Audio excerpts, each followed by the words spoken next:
Hər vaxtınız xeyir. Bilirsiniz, bəzən ən sadə suallar özündə ən dərin mənaları gizlədir. Bugün biz məhz buna baxacağıq. İnsanlar arasındakı o əlaqənin təməlinə enəcəyik. Görəcəyik ki, hər şey necə də balaca, adi sözlərdən başlayır və bu bizi bir-birimizi anlamağa, yəni empatiyaya necə aparıb çıxarır. Və hər şey bax bu çox sadə sualla başlayır. Necəsən? Bəlkə də hər gün işlətdiyimiz bu ifadə var, əslində o, bir-birimizi anlamaq və öz içimizdəkiləri bölüşmək üçün açdığımız ilk qapıdır. Yaxşı, bəs bu suala həqiqətən də mənalı bir cavab vermək üçün bizə nə lazımdır? Əlbəttə ki, ortaq bir dil.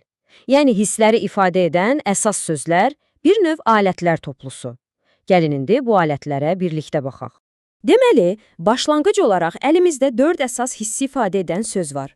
Cədvəldə hər biri üçün İngilis dilindəki variantı, Azərbaycan dilinə tərcüməsi və ən vacidi, onların necə səsləndirəcəyimizi göstərən tələffüz qaydası var.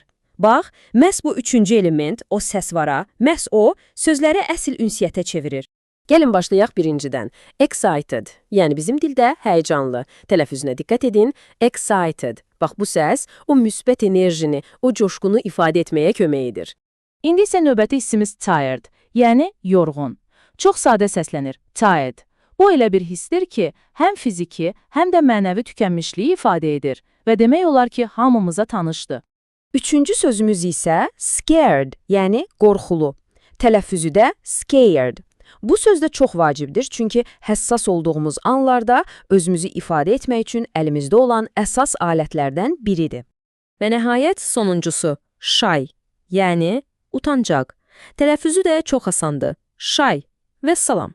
Bu 4 sadə sözlə artıq hisslərimizi ifadə etmək üçün kiçik, amma həqiqətən də çox güclü bir lüğətimiz formalaşdı. Yaxşı, sözləri bildik. Bəs indi onları real danışıqda necə istifadə edəcəyik? Gəlin baxaq. Bu artıq yazılı mətni canlı danışığa çevirən bir körpüdür və bu körpünün də təməli əlbəttə ki, düzgün tələffüzdür. Bilirsiniz, tələffüz bələdçisi sadəcə texniki bir şey deyil əslində. Təsəvvür edin ki, fərqli dillərdə danışan 2 insan var. Bax, bu bələdçi onlara imkan verir ki, eyni hissi tam olaraq eyni səslə ifadə etsinlər. Bu, sadəcə sözün mənasını ötürmək deyil, onun yaratdığı o hissi paylaşmaqdır. İndi gəldik ən maraqlı yerə. Gəlin görək bu ayrı-ayrı tikinti blokları, bu sözlər tam, mənalı bir ünsiyyət yaratmaq üçün necə bir araya gəlir. Bütün puzzle parçalarının birləşdiyi an budur. Və yenə hər şey bu sualla başlayır, necəsən? Bu sadə sorğu əslində qarşımızdakı insana bir dəvətdir. Sanki deyirik ki, sənin daxili dünyan mənim üçün önəmlidir. Bütün mənalı əlaqələr də məhz bu nöqtədən başlayır. Cavaba baxın, yorğunam.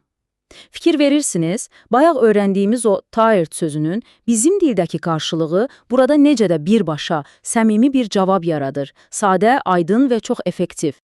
Baxın, bütün bu proses cəmi 2 sadə addımdan ibarətdir. Birinci addım, bir sual verilir. İkinci addım, bir hiss paylaşılır. Bu, insan ünsiyyətinin ən təməl, ən bəsit formasıdır, amma eyni zamanda inanılmaz dərəcədə güclü bir dövriyyədir. Yaxşı, bəs bütün bunların əhəmiyyəti nədir? Niyə bu qədər sadə bir şey haqqında danışırıq?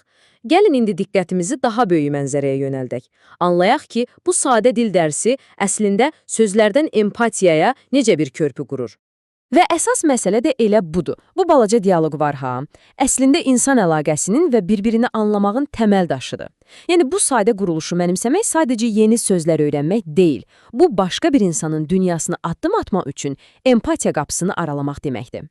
Sonda isə sizi bir sualla baş-başa buraxmaq istəyirəm. Bir anlıq düşünün.